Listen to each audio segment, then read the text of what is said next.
හොඳයි ආදරණීය දුවේ පුතේ උසස් පෙළ ජෛව පද්ධති තාක්ෂණවේදී අපි 12 පුතාත් එක්ක 12 වෙනි ශ්‍රේණියේ 9 වන ඒකකයට අදාළ සමාලෝචන ප්‍රශ්නයි දුවේ පුතේ සාකච්ඡා කරමින් ඉන්නේ. පාඩමට අදාළ සම්පූර්ණ සමාලෝචන ප්‍රශ්න සාකච්ඡා කරලා අවසන් කළා. 12 පුතාලත් එක්ක අපි හැම පාඩම් ඒකකයක් අවසානයේදී ඊට අදාළ ප්‍රායෝගික පරීක්ෂණ ගැටළු විදිහට ඉදිරිපත් කරලා ගැටළු ආකාරයෙන් ඒ ප්‍රායෝගික පරීක්ෂණය ඇසුරින් 12 පුතාලත් එක්ක ප්‍රශ්න අහලා තියෙනවා 12 පුතාලට.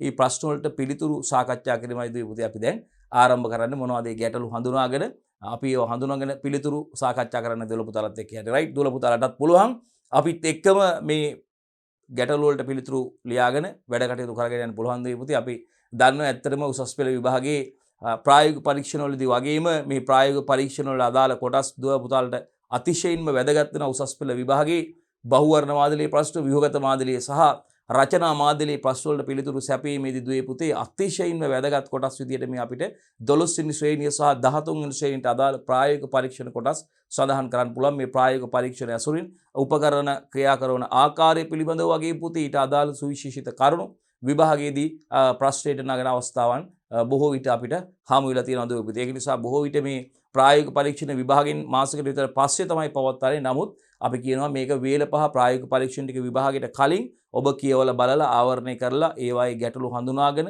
ඒවා සිදු කරන ආකාරය උපකරණ ක්‍රියා කරන ආකාරය උපකරණ හසුරුවන විදිය ඒවා අපි දන්නවා. ඒක නිසා ඒ දේවල් සාර්ථකව සම්පූර්ණයෙන්ම අධ්‍යයනය කරගත්තට පස්සේ දුවේ විභාගයට ලොකු වාසියක් රුකුලක් වෙනවා ඔබට ඉහළ සමාර්ථයක් ලබා ගැනීම සඳහා. හොඳයි පුතේ අපි වැඩි කාල වේලාවක් ගන්න නැතුව කෙලින්ම යනවා ප්‍රශ්නෙට. ප්‍රශ්න අංක 7 ඉන්නේ පුතේ අපි යෝගට් නිෂ්පාදනය කිරීම සිදු කරන ආකාරය පැහැදිලි කරන්න කියලා කියන්නේ. අපි දන්නවා කිරි ආශ්‍රිත නිෂ්පාදනයක් යෝගට් කියන්නේ දුවේ පුතේ. විශේෂයෙන්ම අපි දන්නවා කිරි ආශ්‍රිත නිෂ්පාදන මේ පැසවීමේ ක්‍රියාවලියට ලක් කිරීමෙන් මේ කිරි නිෂ්පාදන ඔබ දන්නවා දුවේ පුතේ නේද? ඔබ දැන් අපි පැසවීමේ ක්‍රියාවලිය ගත්තාම අපි දන්නවා ලැක්ටික් අම්ල පැසවීම නේද? මධ්‍යසාර පැසවීම සහ ඇසිටික් අම්ල පැසවීම ගැන සිලබස් එකේ 12 පුතාලත් එක්ක අපි සාර්ථකව සාකච්ඡා කරලා අවසන් කරලා තියෙනවා. ලැක්ටික් අම්ල බැක්ටීරියා මගින් ලැක්ටික් අම්ලය හදනවා අපිට මතක ඇති නේද? මේ කිරි මගින් අපි කිරි පැසවීමේ ක්‍රියාවලිය මගින් විශේෂයෙන්ම අපි මේ සඳහා මුදවපු කිරි නිෂ්පාදනය කිරීම යෝගට් නිෂ්පාදනයේ නේද පුතේ චීස් නිෂ්පාදනය වගේ කිරි ආශ්‍රිත නිෂ්පාදන සඳහා විශේෂයෙන් මේ පැසවීමේ ක්‍රියාවලිය භාවිතා කරමින් මේ ක්‍රියාවලිය සිදු කරනවා පුතේ. ආහාර පරිරක්ෂණ ක්‍රමයක් විදිහට මේ කල් තබා ගැනීමේ ක්‍රමයක් විදිහට දුවේ පුතේ අපි මේ යෝගට් නිෂ්පාදනය සඳහා ඔබ දන්නවා මුහුමක් විදිහට කලින් සකස් කරගත්ත යෝගට් වලින් කොටසක් මේකට එකතු කරනවා මේ ක්‍රියාකාරීත්වය සඳහා. ඉතින් ඔබ දන්නවා ඒක නිසා අපි බලමු දුවේ පුතේ කොහොමද සිලබස් එකේ ඔබට මේ කරන්න තියෙන මේ යෝගට් නිෂ්පාදන ක්‍රියාවලිය සිදු කරන ආකාරය බලමු පුතේ. ඉතාමත්ම වැදගත් මේ පරීක්ෂණය. හොඳයි අපි බලමු. යෝගට් නිෂ්පාදනය කිරීම සිදු කරන ආකාරය පැහැදිලි කරන්න කියලා දුවේ පුතේ කියන්නේ. රයිට් අපි යමු. යෝගට් මේකින් මිල්ක් ලැක්ටෝස් බලන්නකෝ ලැක්ටික් ඇම්ලේ බවට පත් වෙනවා. ස්ටෙප්ලොකොකස් තර්මොෆිලස් සහ ලැක්ටෝබැසිලස් බල්ගාරිකස් බලන්න පුතේ මේ කවුද මේ සඳහා වැදගත් වෙන බැක්ටීරියා ආකාර කියලා පුතේ මිල්ක් කිරි ලැක්ටෝස් කිරි වල මොනවද පුතේ තියෙන්නේ ලැක්ටෝස් නේද? ලැක්ටෝස් ලැක්ටික් අම්ලේ බවට පත් කරනවා පුතේ. යෝගට් මේකින් බලන්නකෝ යෝගට් මේකින් එක අපි මේ සමීකරණයකින් 12 පුතාලට ආදරණීය 12 පුතාලට පෙන්නලා තියෙනවා මේ ක්‍රියාවලිය සිදු කරන ආකාරය. යෝගට් මේකින් යෝගට් නිෂ්පාදන ක්‍රියාවලිය සඳහා දායක වන බැක්ටීරියා ආකාර ටික බලන්නකෝ පුතේ. මේ බලන්න යෝගට් මේකින් මේ හිතකර බැක්ටීරියා භාවිතා කරන්නේ නේද පුතේ? හිතකර බැක්ටීරියා භාවිතා කරමින් ආහාරය මත මේ අහිතකර බැක්ටීරියා වල ක්‍රියාකාරීත්වයට හේතු වන සාධක ඉවත් කරලා දානවා නේද පුතේ? රයිට්. එතකොට එහෙනම් මේ බලන්න දැනටපත් 12 පුතාලා යෝගට් මේකින් එක මිල්ක් කිරි නේද පුතේ? කිරි වල ලැක්ටෝස් මේ ලැක්ටෝස් මොකද වෙන්නේ පුතේ? ලැක්ටෝස් අපි දන්නවා ස්ටොප් මේ බලන්න ස්ටෙප්ලොකොකස් තර්මොෆිලස් ඒ වගේම ලැක්ටෝබැසිලස් බල්ගාරිකස් කවුද පුතේ දෙන්න? මේ බලන්නකෝ බලන්න පුතේ ස්ටෙප්ලොකොකස් තර්මොෆිලස් සහ ලැක්ටෝබැසිලස් බල්ගාරිකස් කියන බැක්ටීරියා ආකාර ක්‍රියාත්මක වෙනවා පුතේ. හදනවා කවුද පුතේ? බලන්න පුතේ ලැක්ටික් අම්ලය. ලැක්ටික් අම්ලය හදනවා. ලැක්ටික් අම්ලය බවට පත් වෙනවා. මෙන්න යෝගට් නිෂ්පාදන ක්‍රියාවලිය අපි විශේෂයෙන්ම සමීකරණය අසුරින් සමීකරණාකාරයෙන් 12 පුතාලට මේ ඉදිරිපත් කරලා තියෙන ලැක්ටෝස් ලැක්ටික් අම්ලය බවට පත් වෙනවා කිරි යෝගට් නිෂ්පාදන ක්‍රියාවලියේදී. රයිට්. මේ බලන්න යන්ත්‍රානුසාරයෙන් මේ ක්‍රියාවලිය සිදු කරන ආකාරයේ කර්මාන්තශාලාවක යෝගට් නිෂ්පාදනයේ මේ ලේබල් එකක් පරීක්ෂා කරලා බලන අවස්ථාවක්. කර්මාන්ත ශාලාවක මේ ක්‍රියාවලිය යන්ත්‍ර අනුසාරයෙන් සිදු කරන ආකාරය තියෙනවා දුවේ පුතේ. ලංකාවේ ගත්තාම වෙළඳ නාම ගණනාවකින් නිෂ්පාදනය වන ප්‍රධාන වෙළඳ නාම ගණනාවකින් වගේම අපි දන්නවා මේ ප්‍රාදේශීය වශයෙන් වගේම ජාතික වශයෙන් මේවා ඩිස්ට්‍රිබියුට් කරනවා නිෂ්පාදනය කරලා බෙදා හරිනවා මුළු ලංකාව පුරාම ප්‍රධාන බ්‍රෑන්ඩ් නේම් වෙළඳ නාමත් එක්ක එන යෝගට් වර්ග වගේම ප්‍රාදේශීය වශයෙන් මේ ප්‍රදේශවල දිස්ත්‍රික්ක වයිස් ඒවා නිෂ්පාදනය කරන ඒවා තියෙනවා පළාත් වල සිදු කරන නිෂ්පාදන තියෙනවා ඒ වගේම නේද පුතේ ග්‍රාමීයව ඒ වගේම අර්ධ නාගරික නාගරිකව නේද පුතේ ශ්‍රී ලංකාව පුරාම මේවා ඩිස්ට්‍රිබියුට් කරන බෙදා හැරීම සිදු කරන වෙළඳ ව්‍යාපාර තියෙනවා ප්‍රධාන වශයෙන් මේ නිෂ්පාදන කරන ප්‍රධාන කිරි ආශ්‍රිත නිෂ්පාදනය කරන සමාගම් ඉන්නවා පුතේ. ඉතින් ඒගොල්ලෝ මේවා කටයුතු කරගෙන යනවා අපි දන්නවා. කිරි ගොවීන්ගෙන් තමයි මේ කට්ටිය මේ කිරි ලබා ගන්න, කිරි එක්ස්ප්‍රෙස් කරගන්නේ. රයිට්. ඒ වගේ මේ ආයතනවල නිෂ්පාදනය වෙනවා පුතේ කිරි ගොවීන්ගෙන් දොවා ගන්න කිරි එසනින් දොවාගත් කිරි වලින් නිෂ්පාදනය කරන යෝගට් අපි දන්නවා කියලා නේද? ඇඩ්වර්ටයිස්මන්ට් එහෙම යන්නේ. හරි. මේ බලන්න කප්ස් වලට යෝගට් දානවා. තාම සෞඛ්‍ය ආරක්ෂිතව යන්ත්‍රානුසාරයෙන් මේ කටයුතු සිදු කරන ආකාරය සෞඛ්‍ය ආරක්ෂිතව යන්ත්‍රානුසාරයෙන් මේ කටයුතු සිදුවන ආකාරය බලන්න පුතේ මේ බලන්න යෝගට් කප් වලට පිරෙනවා. යන්ත්‍රානුසාරයෙන් මේ ක්‍රියාවලිය සිදු කරන විදිහ දුවේ පුතේ. හරි. හරි. රයිට් යෝගට් ප්‍රොඩක්ෂන් එකක් තියෙනවා පුතේ මෙතන. හරි. milk production මෙතන heat instrument at 90 Celsius වලින් removes oxygen kills harmful bacteria change milk proteins right cold to මේ බලන්න 90 ඉඳන් 40ට සෙල්සියස් අඩු කරනවා මෙතන ටෙම්ප් එක yogurt bacteria added අපි මේ සඳහා මුහුමක් එකතු කරනවානේ පුතේ. Right, fermented milk, sugar, lactose into lactic acid. පැසීමේ ක්‍රියාව මගින් පුතේ පැසීමේ ක්‍රියාවලිය මගින් මිල්ක් වල තියෙන සීනි, lactose සීනි lactic අම්ලය බවට පත් කරනවා. best temperature for growing yogurt bacteria. yogurt bacteria growth වෙන best temperature එක තමයි මේ සෙල්සියස් අංශක 40 වැනි උෂ්ණත්වයකදී best temperature for growing yogurt bacteria growth වෙන්න වර්ධනය වෙන්න ඉතාම හොඳ උෂ්ණත්ව තත්ත්වයක් ඒක පුතේ මේ තියෙන අවසන් නිෂ්පාදනය. right, අපි ඊට පස්සේ මේක storage at 4 to 5 celsius අපි මේක අවසන් නිෂ්පාදනීය සෙල්සියස් අංශක 4-5 අතර උෂ්ණත්වය යටතේ තමයි ගබඩා කරන්නේ. අවසන් යෝගට් නිෂ්පාදනීය සෙල්සියස් 4-5 අතර උෂ්ණත්වයේ ශීත ගබඩා කරනවා. slow down for the bacterial fermentation. right, මෙන්න අවසන් නිෂ්පාදනීය යෝගට් එක. right, එතකොට එහෙනම් milk products නිෂ්පාදන අපි heat treatment එකක් තියෙනවා 90 celsius දක්වා 90 celsius celsius අංශක 90 දක්වා ඒකෙදි removes oxygen remove වෙනවා kills harmful bacteria අහිතකර ශුද්‍ර ජීවීන් විනාශ වෙනවා change milk proteins. right, ඊට පස්සේ මේක අපි cooled කරනවා cooled to 40 celsius celsius අංශක 40ට cool කරනවා. ඒක තමා best temperature එක yogurt bacteria growth වෙන්න. මෙතන yogurt bacteria add කරන අවස්ථාව මුහුමක් එකතු කරනවානේ yogurt නිෂ්පාදනයේ පුතේ. සමස්ත ක්‍රියාවලියම තමා පුතේ මේ තියෙන රූපානුසාරයෙන්. right, chart එකක් විදිහට සමස්ත ක්‍රියාවලියම තියෙන්නේ ඒකෙදි ferment milk sugar අපි දන්නවා lactose සීනි into lactic acid lactic අම්ලය බවටයි පුතේ පත් කරන්නේ. right, gives yogurt is acid taste එකක් පුතේ. fermentation for මේ බලන්න ඒ අවගාන පැසීමට ලක් කරනවා පැය 6ක කාලයක්.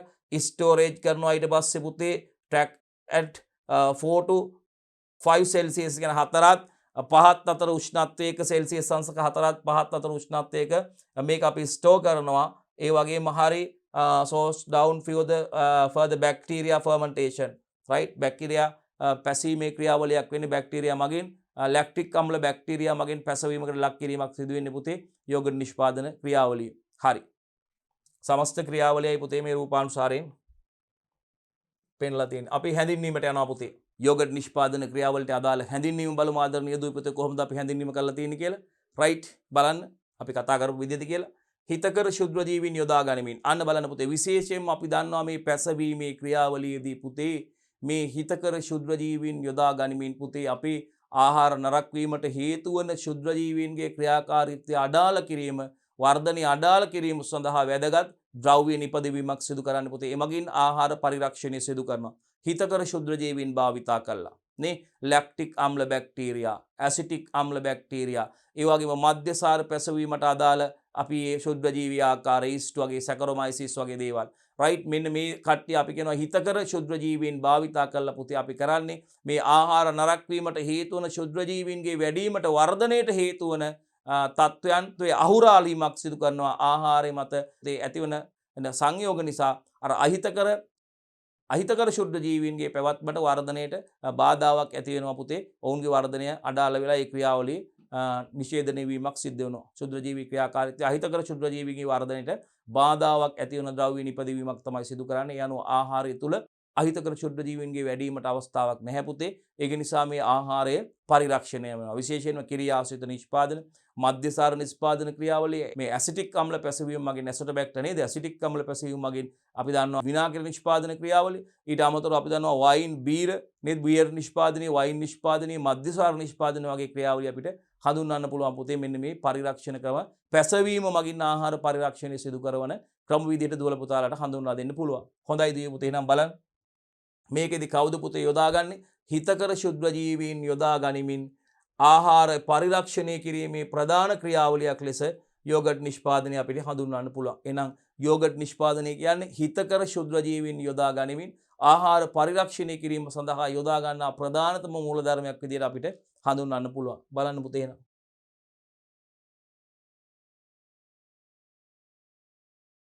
රයිට් මේ බලන්න කවුද පුතේ යොදාගන්නේ හිතකර ශුද්ධ ජීවීන් යොදා ගැනීමෙන් කවුද විශේෂයෙන් ආහාර පරිරක්ෂණය කිරීමේ ප්‍රධාන ක්‍රියාවලියක් ලෙස අපිට යෝගට් නිෂ්පාදනය හඳුන්වන්න පුළුවන්. හරි. එතකොට මෙම පැසවීමේ ක්‍රියාවේදී කිරි භෞතිකව හා රසායනිකව වෙනස් වී ආහාරයේ පෝෂණ ගුණය හා ස්වාද පැතිකඩ වෙනස් වේ.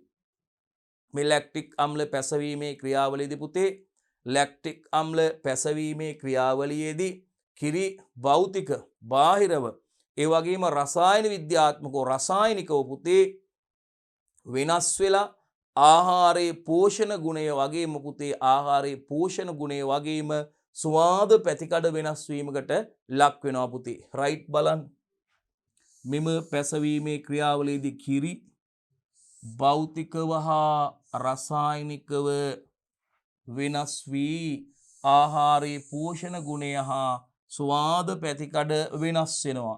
මෙම ප්‍රායෝගික කාර්යයෙන් අපේක්ෂා කරන්නේ නිවැරදි පියවර අනුගමනය කිරීමෙන් සෞඛ්‍යාරක්ෂිතව යෝගට් නිෂ්පාදනය කිරීමයි. අන්න බලන්න මේ යෝගට් නිෂ්පාදන ක්‍රියාවලියේ අපේක්ෂාව අරමුණ වෙන්නේ මේ ප්‍රායෝගික ක්‍රියාකාරකමින් අපේක්ෂා කරන්නේ පුතේ නිවැරදි ආකාරයට ක්‍රමානුකූලව අනුපිළිවෙලින් ඒ නිවැරදි පිරිවල නැත්නම් නිවැරදි පියවර අනුගමනය කිරීමෙන් වඩාත් සෞඛ්‍ය ආරක්ෂිත යෝගට් නිෂ්පාදනයක් සිදු කිරීමයි. වඩාත් සෞඛ්‍ය ආරක්ෂිත යෝගට් නිෂ්පාදනයක් සිදු කිරීම තමයි පුතේ මෙහි අරමුණ වෙන්නේ. හොඳයි ඉදිරියට යමු.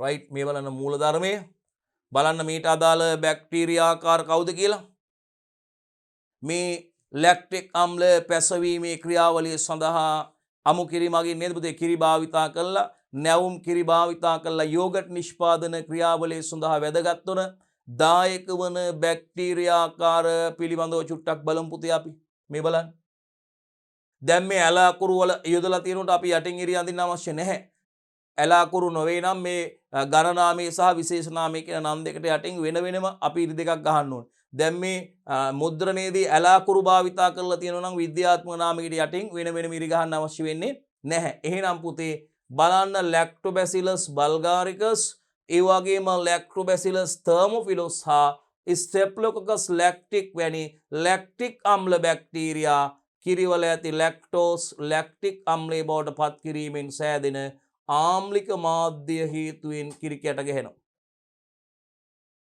යෝගට් නිෂ්පාදනයේදී නේද බලන්නකො යෝගට් එකක් නිකන් දීර කිරි වගේ නෙවෙයිනේ. කිරි කැට ගැසලා වගේනේ තියෙන්නේ, කැට ගිහලා වගේනේ තියෙන්නේ. යෝගට් එක ගානට සෙට් වෙලානේ තියෙන්නේ. හරි එහෙනම් කවුද ලැක්ටික් අම්ල බැක්ටීරියා ටික අපි ලියමුද වෙන මෙන්නම දුවල පුතාලා ලැක්ටික් අම්ල බැක්ටීරියා ටික ලියමු. අපි අනිවාර්යෙන් ලියන්න වෙනවා විභාගෙට. right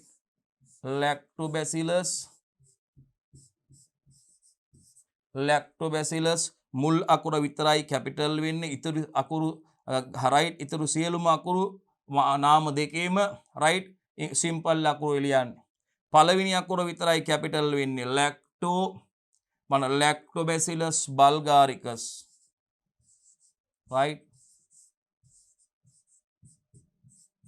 lactobacillus bulgaricus ඇලාකුරු නොවේ නම් දෙකට වෙන වෙනම ඉරක් ගහන්න ඕනේ ගණ නාමයට සහ විශේෂ නාමයට. දෙවනියා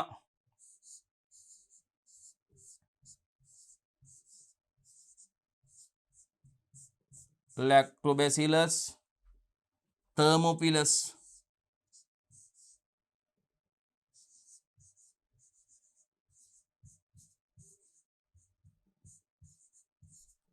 වෙන වෙනම එරි දෙකක් ගහමු. තුන්වෙනියා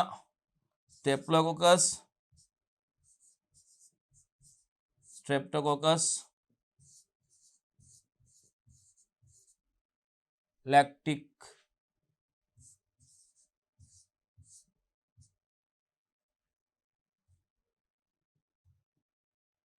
lactis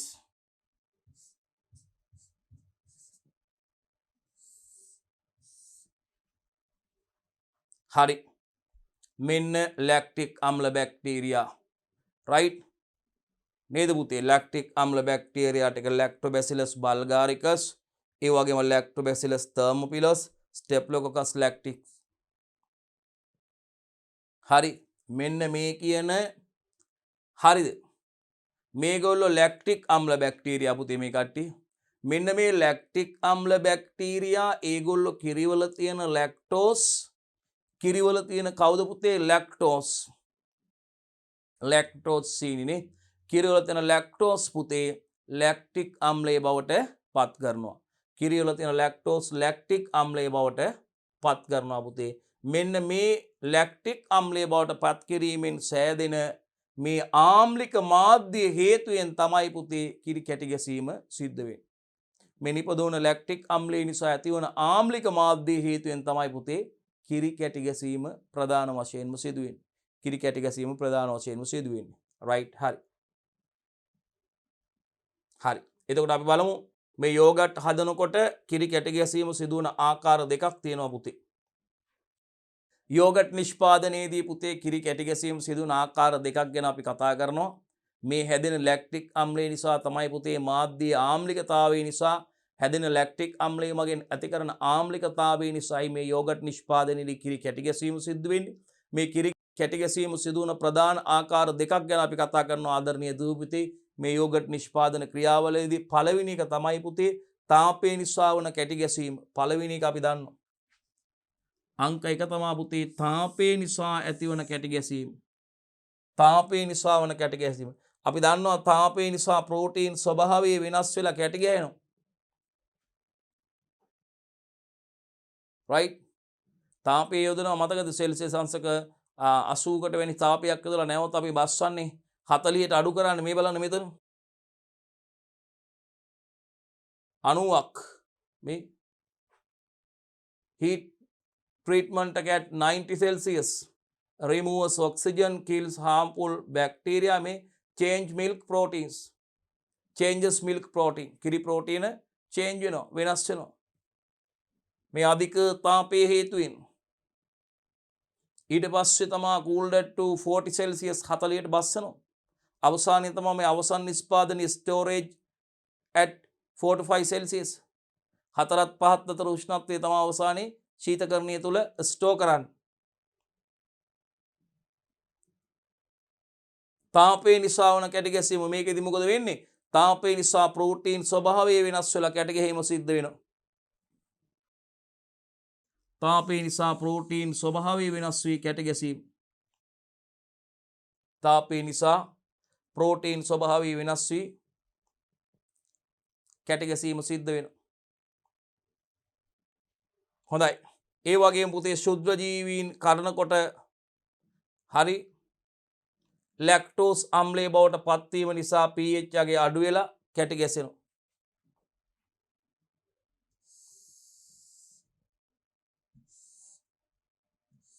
ලැක්ටෝස් අම්ලය බවට පත්වීම නිසා pH ගේ අඩු වී කැට ගැසීම සිද්ධ වෙනවා.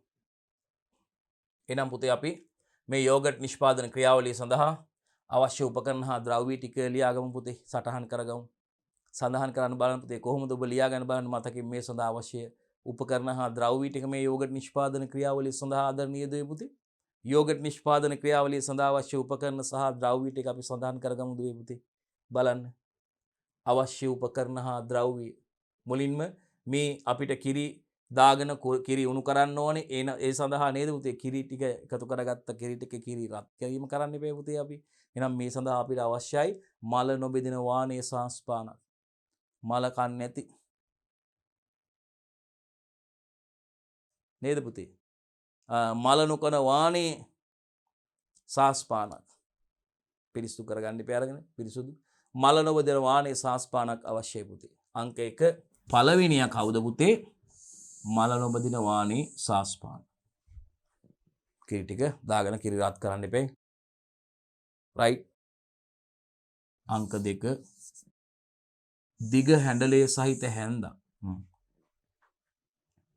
මේක හඳි ගන්න හොඳින් මිශ්‍ර කරන්න දිග හැඬලයක් සහිත හැන්දක් අවශ්‍ය වෙනවා පුතේ. මේක රත් කරන්න ඉපැයි ගෑස් ලිපක් නැත්නම් තාප ප්‍රභවයක් අවශ්‍යයි. ඇයි සෙල්සියස් අංශක 90ට රත් කරන්න ඉපැයි පුතේ. සෙල්සියස් අංශක 90ට රත් කරන්න ඉපැයි සුද්ධ ජීවීන් මැරෙන්න නේද පුතේ කිල් වෙන්න ඕනේ. හරි.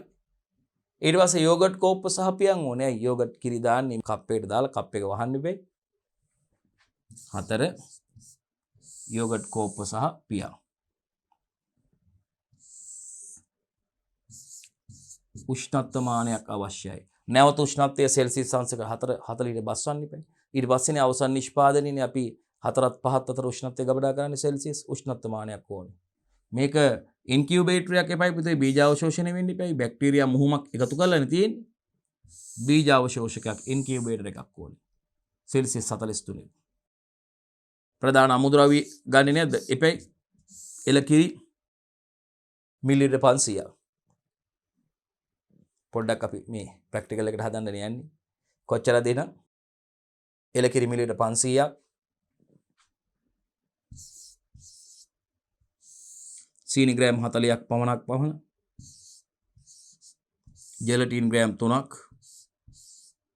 මුහුම් යෝගට් ග්‍රෑම් 25ක්. කිරි පරිමාවෙන් 5ක්. මුහුමක් එපයි පුතේ. කලින් සකස් කරගත්ත යෝගට් එකකින් ටිකක් ප්‍රමාණයක් ඕනේ පෙරණියා. ස්ට්‍රේනර්. මෙන්න අවශ්‍ය ද්‍රව්‍ය හා උපකරණ ටික. හොඳයි දරුවනේ. අපි යමු ක්‍රමවේදයට යන්දුවේ පුතේ. පළවෙනි පියවර ඉස්සෙල්ලාම පුතේ මේ කිරි පෙරා ගැනීම සිදු කරන්න ඕනේ අපි. අමු කිරි මේ රෝ මිල්ක් එක අපි ගද්දි ෆ්‍රෙෂ් මිල්ක් නැත්නම් නැවුම් කිරි. හරි. බොහෝ විට මේ කිරි අපි ලබා ගන්න දැන් ලංකාවේ ප්‍රධාන කිරි ආශ්‍රිත නිෂ්පාදන කරන ආයතන කිරි ගොවීන්ගෙන් ලබා ගන්න ආයතන තියෙනවා. සමහරවිට ඒ ආයතන වලම ඒ කිරි නිෂ්පාදනය කරන සමාගම් වලටම අයත් ගොවිපළවල් තුල කිරි ගොවීන් ඇති කරනු ලබනවා. සෞඛ්‍ය ආරක්ෂිත ක්‍රමවේද මගින් යන්ත්‍රානුසාරයෙන් දෙනුන්ගෙන් කිරි දොවා ගැනීම සිදු වෙනවා. ඒ වගේම ලංකාව පුරා අපි දන්නවා මේ කිරි ගොවීන් කිරි ගවයන් නැති කරලා කිරි ලබා ගැනීම සිදු කරන ගොවීන්ගෙන් කිරි එක්රැස් කරලා අපි අර කතා කරපු කිරි එකතු කිරීම මධ්‍යස්ථානට ගෙනහිල්ලා ඒ තැන් වල తాවකාලිකව ගබඩා කරලා තියෙන කිරි අපි දන්නවා මේ කර්මාශාලා තුළට ගෙනියනවා නිෂ්පාදන කටයුතු සඳහා. ඊට පස්සේ මේ අරගන්න කිරි රෝ මිල්ක් එක මේ ප්‍රධානම අමුද්‍රව්‍ය වෙන්නේ කිරිනේ පුතේ.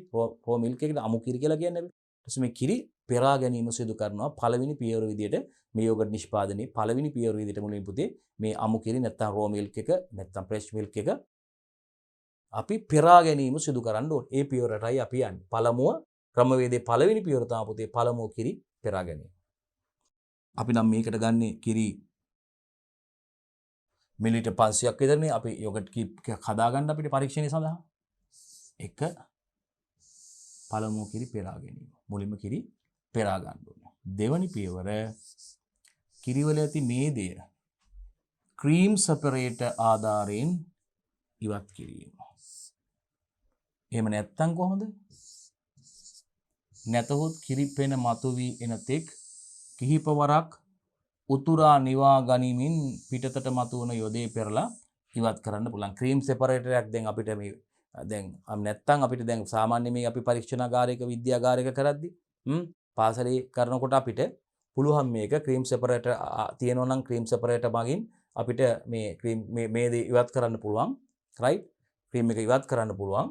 එල කිරි වල තියෙන මේ දේ ක්‍රීම් සෙපරේටර් ආධාරයෙන් ඉවත් කරගන්න පුළුවන්. එහෙම නැත්තම් කිරි පෙන මතුවෙන තෙක් කිහිප වරක් උතරලා කිරි පෙන මතුවෙනකන් නටනකන් කිරි වල පෙන මතුවෙනකන් නටනකන් කිහිප වරක් උතුරවලා නිවාගත්තට පස්සේ අර යොදය තැම්පත් වෙනවනේ උඩින් කිරි හට්ටියක් අපි දැන් ඔය උණු කරපු කිරි හට්ටියක් නිමෙන්න තියලා බැලුවට පස්සේ අර අපිට මෙහෙම යොදය කිරි වල යොදය තියෙනවනේ ඒක යොදය තැම්පත් වෙනවා ඉහළින් යොදය අපිට අයින් කරන්න පුළුවන් ඒ විදිහට.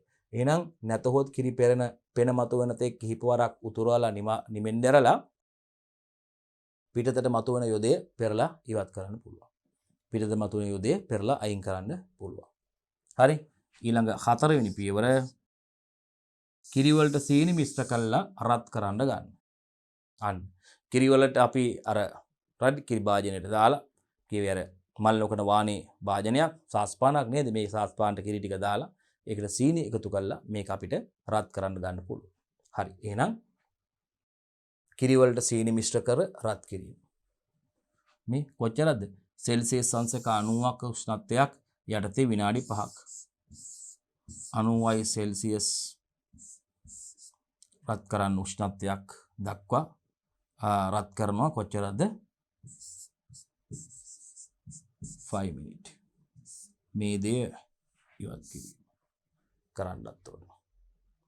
කිරි වලට සීනි මිශ්‍ර කර රත් කිරීම නේ රයිට් සෙල්සියස් අංශක අපි උඩ පියවරේදී කිරි වල තියෙන මේ දේ අයින් කරන්නේ නේ රයිට් ඒ නිසා මෙතන කරන්නේ කිරි වලට සීනි මිශ්‍ර කරලා රත් කරනවා රයිට් රත් කිරීම සෙල්සියස් අංශක 90ක උෂ්ණත්වයේ විනාඩි 5ක්. මෙතින් 90ක උෂ්ණත්වයේ 5 මිනිත්. හරි විනාඩි 5ක්. ඊළඟ පියවර. බලමු. ඉස්සෙල්ලා රත් කරපු කිරි පුතේ අපි සෙල්සියස් 60ක් තෙක් සිසිල් කරනවා. රයිට්? ඊට පස්සේ සෙල්සියස් 60ත් 70ත් ඝන රයිට් ඝන ජෙලටින් අතන උෂ්ණත්වය හදාගන්න වෙන්නේ ඝන ජෙලටින් සහ උණු ජලය hot water. ඝන ජෙලටින් එකයි උණු ජලය එකට එක අනුපාතයට අරගෙන ඉතා හොඳින් දිය කරලා ඉතා හොඳින් දිය කර ඊට එකතු කර හොඳින් මිශ්‍ර කිරීම. right එකට එක අනුපාතයට ඝන ජෙලටින් සහ උණු ජලය අරගෙන ඉතා හොඳින් ඒක දිය කරගෙන මේකට අපේ කිරියකට ඊට එකතු කර හොඳින් මිශ්‍ර කරනවා. කිරියට එකතු කරලා හොඳින් මිශ්‍ර කරනවා. පියවර අංක 6. ඉන්පසුවම මිශ්‍රණය 42යි සෙල්සියස් දක්වා සිසිල් කර මුහුම් යෝගට් එකතු කිරීම. 40ත් 43ත් සෙල්සියස් අතර අගයකදී. අර අපි වෙනත් යෝගට් එක කලින් සකසන ලද යෝගට් එකෙන් මුහුම එකතු කිරීම සිද්ධ කරනවා. ඊට පස්සේ බීජාවශෝෂණය වෙන්න ඉඩ තියන්න එපයි අපි. අවශ්‍ය නම් රසකාරක හා වර්ණක එකතු කිරීමත් කරන්න පුළුවන්. ඒව යොදනවා. අනුමත වර්ණක හා රසකාරක තියෙනවා. අවශ්‍ය නම් රසකාරක හා වර්ණක එකතු කරන්න පුළුවන්. 8 වෙනි පියවරදී මිශ්‍රණය හොඳින් කැළති. 9 වෙනි පියවර. සාදාගත් මිශ්‍රණය යෝගට් කෝප් වලට පුරවන්න පුළුවන්. මේ හදාගත්ත මිශ්‍රණය යෝගට් කෝප් වලට පුරවන්න පුළුවන්. 10. මෙම කිරි මිශ්‍රණයෙන් ස්වල්පයක් ගෙන pH අගයත් මැනලා බලන්න ඕනේ. පොඩ්ඩක් අරගෙන pH අගයත් මැනලා බලන්න ඕනේ. 11. අන්න ඊට පස්සේ මෙම කෝප බීජාවශෝෂණ කුටීරයක් තුළ ඉන්කියුබේටරයක් තුළ සෙල්සියස් 43ක උෂ්ණත්වයේ පැය 2ක් 4ක් අතර කාලයක් තියනවා. මේ විදිහට කප් වලට දාපු යෝගට් හදාගන්න මේ කෝප්ප ඉන්කියුබේටර් එක නැත්නම් පුතේ අපි කියනවා බීජාවශෝෂණ කුටීරයක් තුළ පුතේ සෙල්සියස් අංශක 43ක උෂ්ණත්වයේ පැය 2ක් 4ක් පමණ පැය 2 සිට 4ක් පමණ කාලයක් තියෙනවා. ඊට පස්සේ පුළුවන් අපිට මේ ආකාර නිෂ්පාදනය කරගත්ත යෝගට් මේ පසුව සකසාගත් යෝගට් සිසිල් කර ශීතකරණය තුළ පැය 2ක් පමණ තැබීම. සෙල්සියස් අංශක 4 ශීතකරණ තුළ තියා 13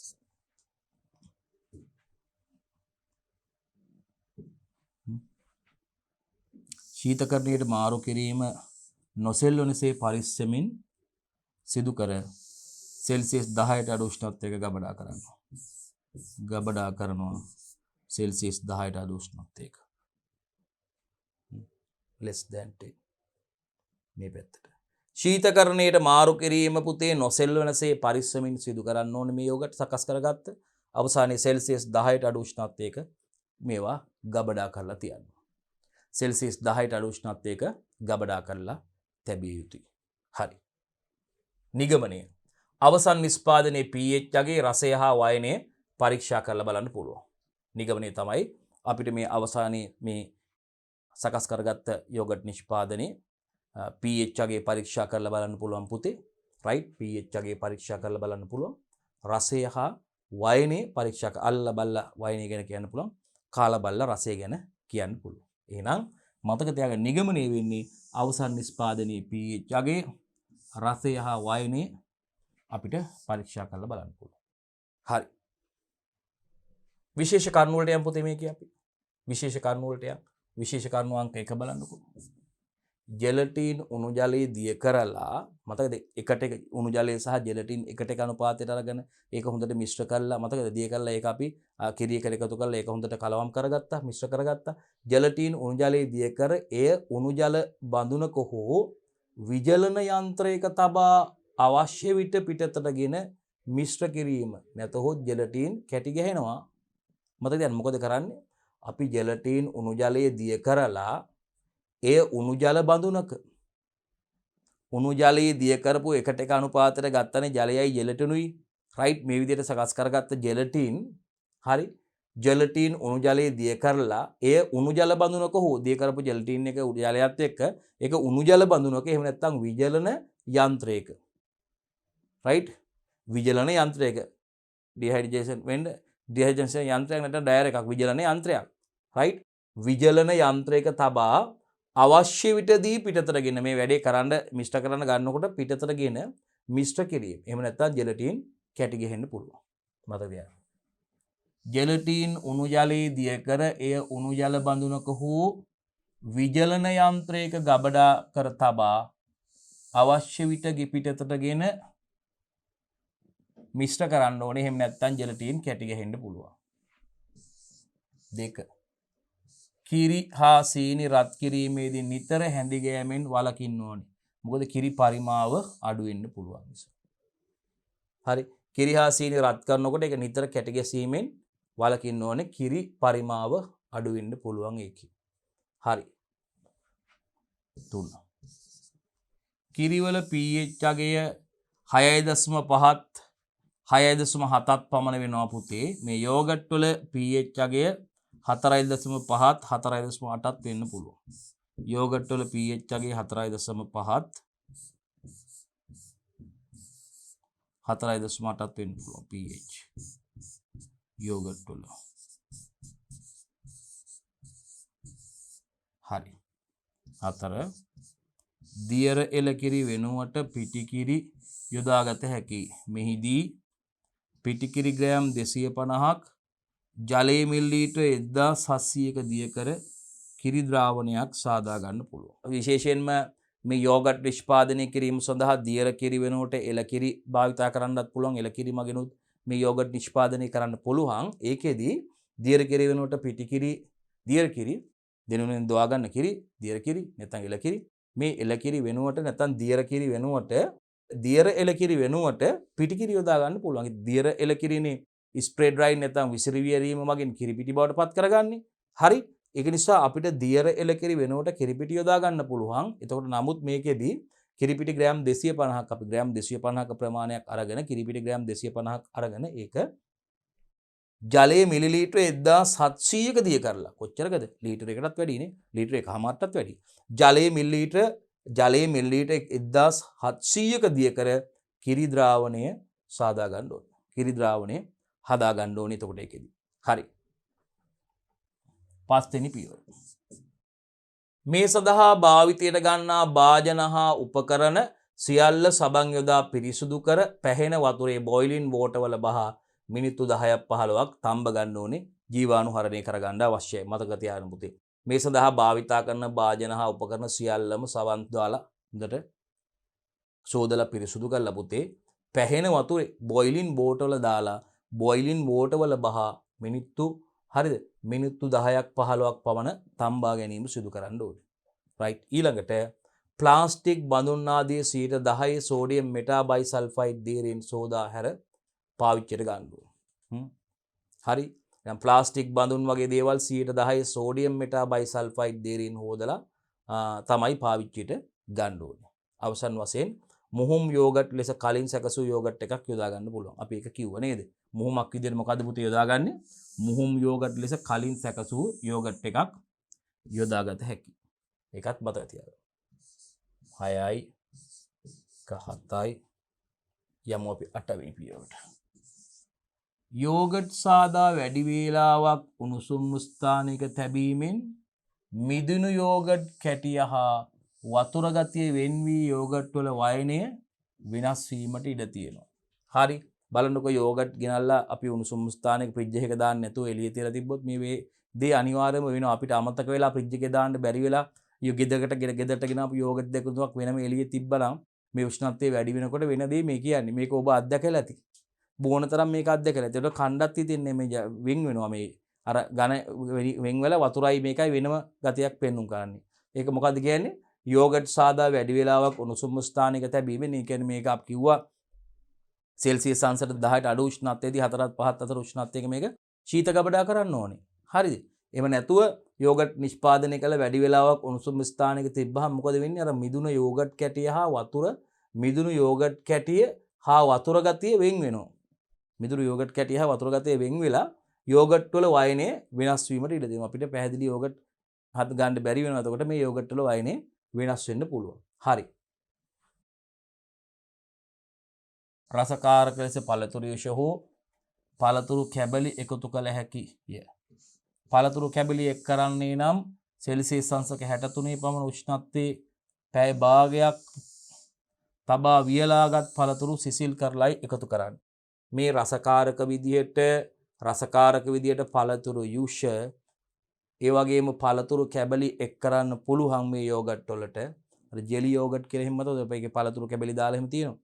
මේ පළතුරු කැබලි එකතු කරනවා නම් ඒක සෙල්සියස් අංශක 63ක පමණ උෂ්ණත්වයේ හරිද? පැය භාගයක් තියලා වියලාගත්ත පළතුරු සිසිල් කරලයි එකතු කරන්නේ. නිකාම් එකතු කරන්නේ ඒකත් මතක තියාගන්න. හරි.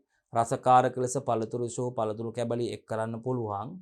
හැබැයි පළතුරු කැබලි එක් කරනවා නම් සෙල්සියස් අංශක 63ක පමණ 63 සෙල්සියස් අංශක 63ක පමණ උෂ්ණත්වයේ පැය භාගයක්වත් තියලා වේලලා ගත්ත පළතුරු තමයි සිසිල් කරලා එක් කරන්න පුළුවන්.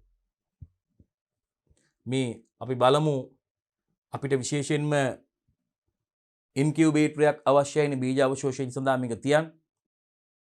යෝගට් තියලා තියන්න ඉන්කියුබේටරයක් එපයි. හරි. හදාගන්න හරියට ප්‍රොසෙස් එක වෙන්නේ.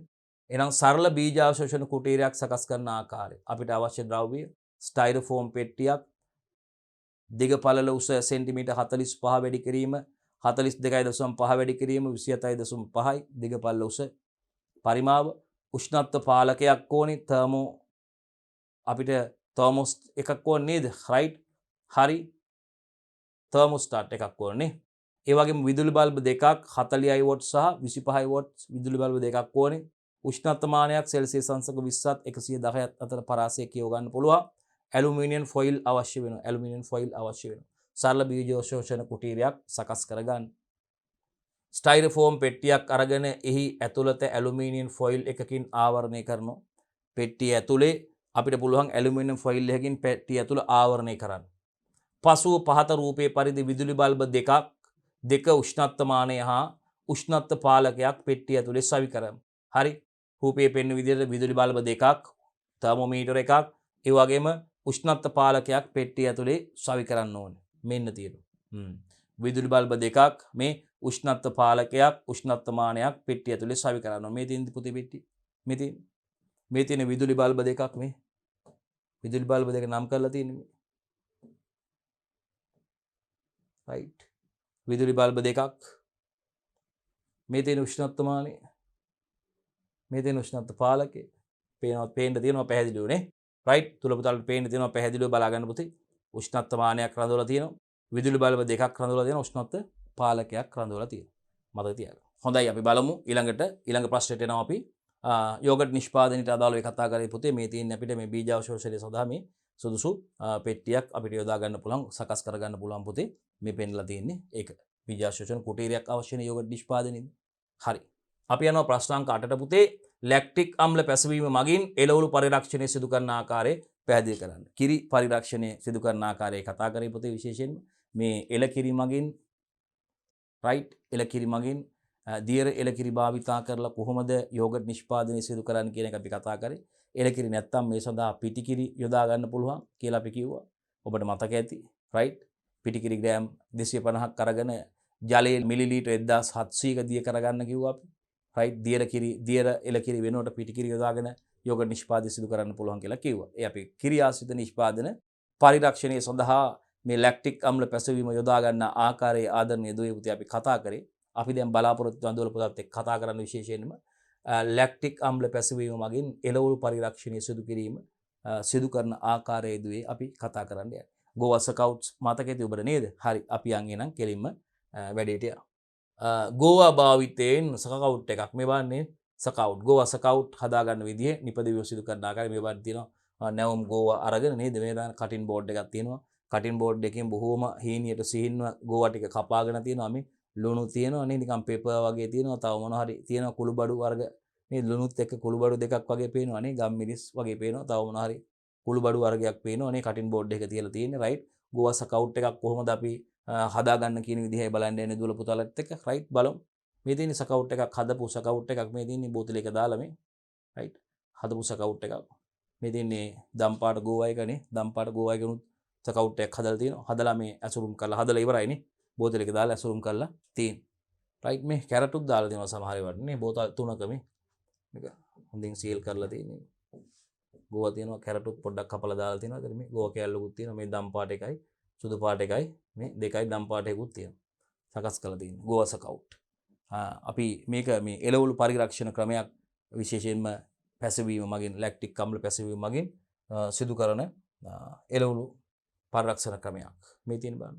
ස්කවුට්. ටින් කරලා තියෙන්නේ. ස්කවුට් එකක් ටින් කරලා තියෙන. ගෝවා ස්කවුට් එකක් ටින් කරලා තියෙන්නේ. අතන බොටල් කරලා තිබෙ ජෑම් බෝතල මෙතන ටින් කරලා තියෙනවා.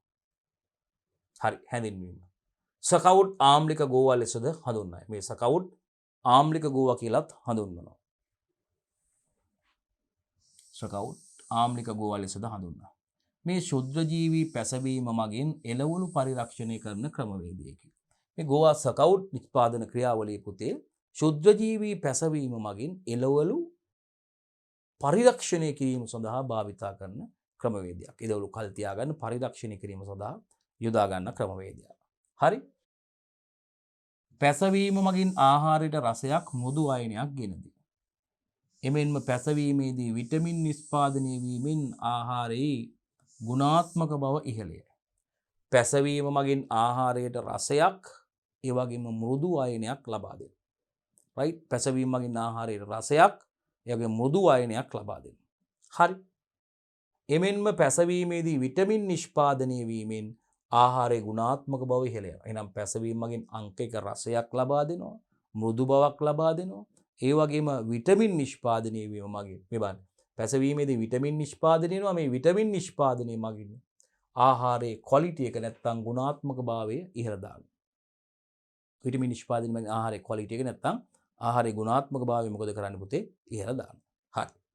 මූලධර්මයට යන්න.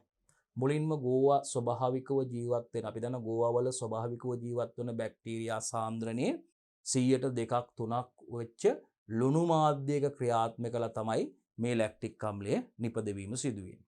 කොහොමද පුතේ ලැක්ටික් අම්ලය නිපදවීම සිදු වෙන්නේ මේ ගෝවා සකවුට් නිෂ්පාදනයේදී? මුලින්ම අපි දන්නවා ගෝවවල ස්වභාවිකව ජීවත් වන බැක්ටීරියා. ගෝවවල ස්වභාවිකව ජීවත් වන බැක්ටීරියා පුතේ සාන්ද්‍රණය කන්සන්ට්‍රේෂන් එක 100ට 2ත් 3ත් වෙච්ච ලුණු මාධ්‍යයක. සාන්ද්‍රණයේ 100ට 3ත් 2ක් කියන්නේ මොකද්ද? ද්‍රාවණී මිලිලීටර 100ක් ඇතුලේ ද්‍රාවණයේ 100 ml තුල ලුණු තියෙන කොච්චරද? එක්කෝ 2 ml 100ට 2යි නම් එහෙම නැත්නම් 2 ml ඕ 3 ml. අනිත් ඔක්කොම මොනවද? ජලය. ලුණු සාන්ද්‍රණයේ 100ට 2යි කියන්නේ ද්‍රාවණී මිලිලීටර 100ක් ඇතුලේ ලුණු තියෙන්නේ මිලි 2යි. එහෙනම් 98ක්ම තියෙන්නේ මොනවද? ජලය. එතකොට ද්‍රාවණය 100ට 3යි කියන්නේ ද්‍රාවණයේ මිලිලීටර 100ක් ඇතුලේ ලුණු තියෙන්නේ මිලි 3යි. ඉතුරු 97ම ජලය. එහෙනම් මේක අපි කියනවා කොන්ක් එකක් නෙවෙයි ඩයිලූට් වෙච්ච නැත්නම් සාන්ද්‍ර ලුණු ද්‍රාවණයක් නෙවෙයි. ඒක තනුක ලුණු ද්‍රාවණයක්. ඒ කියන්නේ සාන්ද්‍රණයේ 100ට 2 3යි කියන්නේ. 2 3ක් වූ ලුණු මාධ්‍යයක ක්‍රියාත්මක වෙලා තමයි ලැක්ටික් අම්ලය නිපදවන්නේ ගෝවා සකවුට් නිෂ්පාදනයේදී. එහෙනම් මතක තියාගන්න ගෝවා ස්වභාවිකව ජීවත් වන බැක්ටීරියා ගෝවාවල ස්වභාවිකව ජීවත් වන බැක්ටීරියා කොහොමද සාන්ද්‍රණයේ 100ට 2ක් 3ක් වූ ලුණු මාධ්‍යයක ක්‍රියාත්මක වෙලා ලැක්ටික් අම්ලය නිපදවනවා. පළවෙනි පියවර. දෙවන පියවර. මේ මගින් ගෝවා වලට ලාක්ෂණික ස්වාදයක් හා වයිනයක් ඇති කරනවා. මේ ගෝවා සකවුට් නිෂ්පාදනයේදී ගෝවා වලට ලාක්ෂණික ස්වාදයක් සහ ටෙක්ස්ටර් එකක් නැත්නම් වයිනයක් ලබා දෙනවා. ලුණු නිසා ආශ්‍රිතය මගින් සෛල තුල ඇති පෝෂක ඇතුළු ද්‍රව්‍ය පිටතට යනවා. ලුණු හින්දා මොකද වෙන්නේ? ආශ්‍රිතය මගින් මේ ගෝවා තුල සෛල තුල තියෙන පෝෂක මොකද ඇතුළු ද්‍රව්‍ය මොකද වෙන්නේ? පිටතට එනවා. හරි. ස්වභාවයේ ඇති ලැක්ටික් අම්ල බැක්ටීරියා මගින් මේවායේ පැසීම සිදු වෙන්නේ. ස්වභාවයේ ඉන්න ලැක්ටික් අම්ල බැක්ටීරියා මගින් තමයි මේ වගේ පැසීම සිදු වෙන්නේ. හරි. ආරම්භකයේ අර යෝගට් වලට වගේ මුදවාපු කිරි වලට වගේ මුහුම් එකතු කරන්න අවශ්‍ය වෙන්නේ නැහැ. ඒවට මේ බැක්ටීරියා සඳහා මුහුම් කලින් සකස් කරගත්ත යෝගට් එකකින් කොටසක් කලින් සකස් කරගත්ත මේ කිරි වලින් කොටසක් මුහුමක් විදිහට එකතු කරානේ. නමුත් ගෝවා සකවුට් එකේදී මේකට මුහුමක් කලින් එකතු කරන්නේ නැහැ. ස්වභාවිකවම ස්වභාවික බැක්ටීරියා මගින් තමයි මේ ක්‍රියාවලිය සිදු වෙන්නේ. ස්වභාවයේ ඇති ලැක්ටික් අම්ල බැක්ටීරියා මගින් තමයි මේ පැසවීමේ ක්‍රියාවලිය සිදු වෙන්නේ. ආරම්භයේදී මුහුමක් එකතු කරන්නේ නැහැ. ලැක්ටෝස් ලැක්ටික් අම්ලය බවට පත් වෙනවා සමීකරණය. ලැක්ටෝස් පත් වෙනා කවුරු බවටද? ලැක්ටික් අම්ලය බවට පත් වෙනවා. එහෙනම් මතක තියාගන්න ලුණු නිසා ආශ්‍රිතය මගින් සෛල තුල ඇති පෝෂක ඇතුළු ද්‍රව්‍ය පිටතට යනවා. ස්වභාවයේ ඇති ලැක්ටික් අම්ල බැක්ටීරියා මගින් තමයි මේවායේ පැසීමේ ක්‍රියාවලිය සිදු වෙන්නේ. ආරම්භක මුහුමක් එකතු කරන්නේ නැහැ. යෝගට් නිෂ්පාදනයේදී මුදවාපු කිරි නිෂ්පාදනයේ වගේ ආරම්භයේදී මුහුමක් එකතු කරන්නේ නැහැ. ස්වභාවයේ ඉන්න ලැක්ටික් අම්ල බැක්ටීරියා මගින් තමයි මේවායේ පැසීම සිදු වෙන්නේ. අවශ්‍ය උපකරණ හා ද්‍රව්‍ය වලට යම් පුතේ. හොඳට පරිණත ගෝවා ගෙඩියක් අවශ්‍යයි. හරි. නියම මැචුරිටි ඉන්ඩෙක්ස් එකට ආවට පස්සේ තමයි අපි දන්නවා මේ අස්වනු නෙලාගන්නේ. නියමිත පරිණත දර්ශක වලට අනුවයි නෙලාගන්නේ. මේවා ඕනවට වඩා ඕවර් මැචිව් වුණත් මේකේ ක්වොලිටි එක අපිට හරියට ගන්න බෑ. ඒ වගේම හරියට පැසීම සිදු වුනේ නැත්නම් ලාබාල අවධියත් මේ සුදා අපිට ගන්න බෑ. හොඳට පැසලා නැති අවධිය ගන්නත් බෑ. නිසා පරිණත ඒ කියන්නේ ඕනට වඩා ඕවර් මැචිව් වෙච්ච එකකුත් නේ පරිණත එකක් මැචිව් වෙච්ච පරිණත ගෝවා ගෙඩියක් අවශ්‍යයි අපිට. ලුණු එපැයි ලුණු කුඩු කොච්චරද ප්‍රමාණය? මේ 2.5 2.5 ලුණු ද්‍රාවණයක්. මේ දැක්කද දිය කරන විදිහ? මේන් එහෙනම් ජලය ලීටර 1කට ලුණු ග්‍රෑම් 25ක් දිය කළා සාදගත් ද්‍රාවණය. ඒකනේ මම කිව්වේ ජලය වැඩි කියලා. ද්‍රාවණයේ ජලය වැඩි කියලා කිව්වේ ඒකනේ. හරි. කොහොමද? ජලය ලීටර එකක් කියන්නේ මිලි 1000ක්. ජලය මිලි 1000කට ලුණු ග්‍රෑම් කොච්චරද? ලුණු ග්‍රෑම් 25ක් දිය කළා හදාගත්ත ද්‍රාවණයක් තමයි 2.5 ලුණු ද්‍රාවණයක් කියලා කියන්නේ. හරිනේ ජලය වැඩි නේ ඒකේ. හරි. ඊළඟට 4.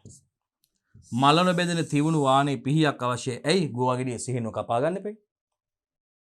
මලන බෙදෙන නැත්නම් මලන බෙදෙන තිවුණු වානේ පිහියක් අවශ්‍යයි. කටින් බෝඩ් ඕනේ කපන ලෑලි වල තියන්නේ කපන්න. ඒ වගේම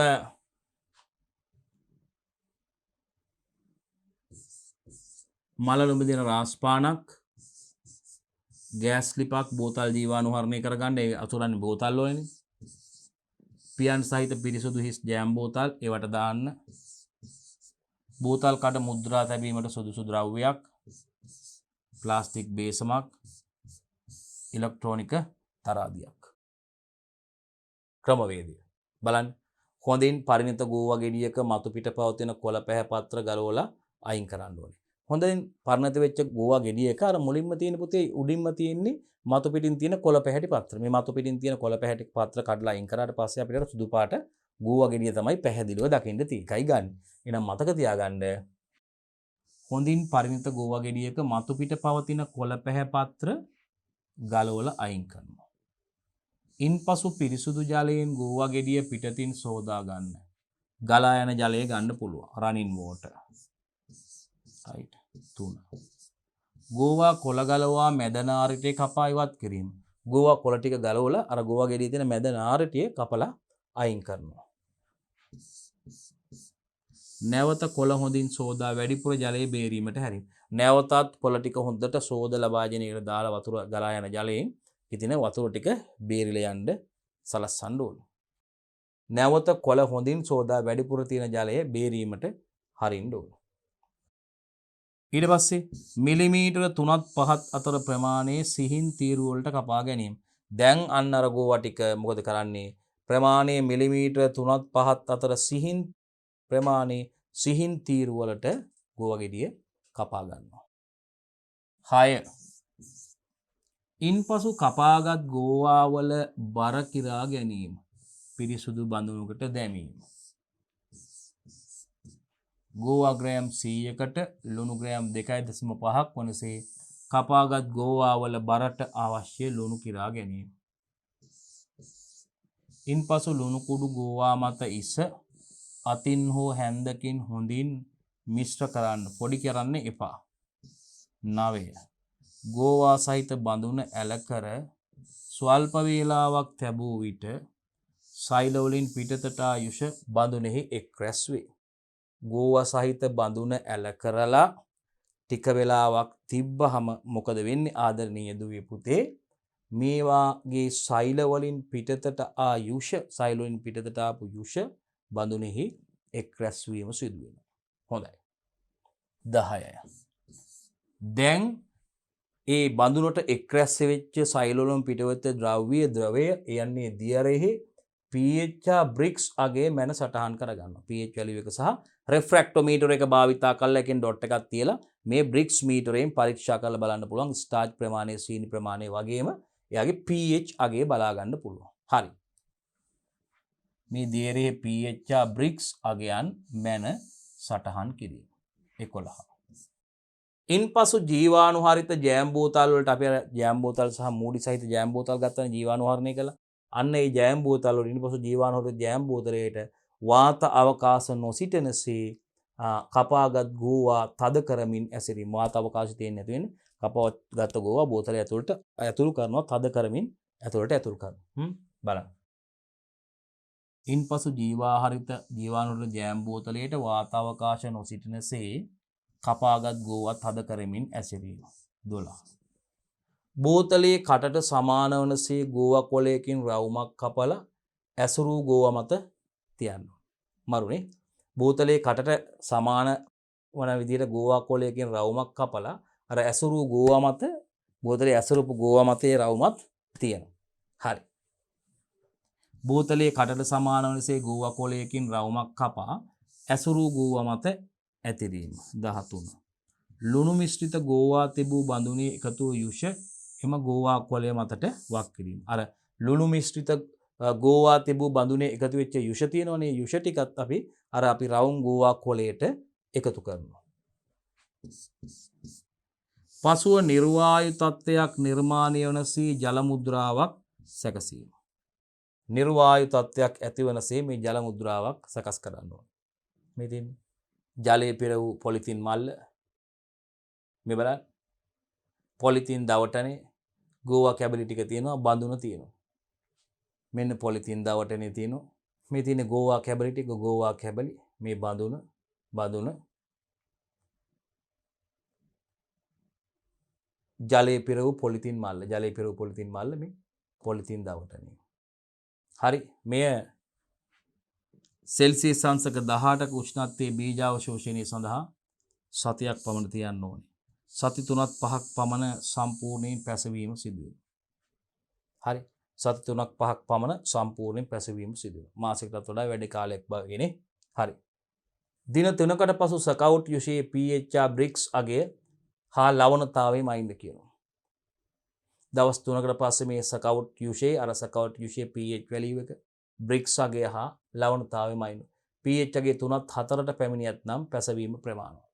ලැක්ටික් අම්ල පැසවීම සිදු කරන්නේ මාධ්‍ය ආම්ලික වෙන්න එපයි. එහෙනම් මේ අපි අවසන් pH අගය 3ත් 4ට පැමිණලා තියෙනවා නම් පැසවීම ප්‍රමාණවත්. නැවත දින 6කදී පමණ pH බ්‍රික්ස් මැනලා බලන්න පුළුවන්. හරි. නිගමනය. නිපද වූ සකවුට් වල ගුණාත්මක බව නිර්ණය කිරීම විනිවිද පෙනෙන වයනේ මාමයිට් සුවද තද ඇඹුල් ගතියක් තියෙනවා. මරුනේ කාල බලන්න පුළුවන්. සකවුට් වල මේ නිපදවච්ච නිගමනය තමයි නිපදුණු සකවුට් වල ක්වොලිටි එක නිර්ණය කරලා බලන්න පුළුවන්. ඒකදී විනිවිද පෙනෙන වයනයක් තියෙනවා පුතේ හොඳට අපිට විනිවිද පේන වයනේ මාමයිට් සුවඳ තියෙනවා පුතේ අර මාමයිට් ඊස්ට් සාරය විදිහට මාමයිට් බොන්නේ අපි මාමයිට් සුවඳ ඒ වගේම තද ඇඹුල් ගතියක් මේකේ දකින්න පුළුවන්.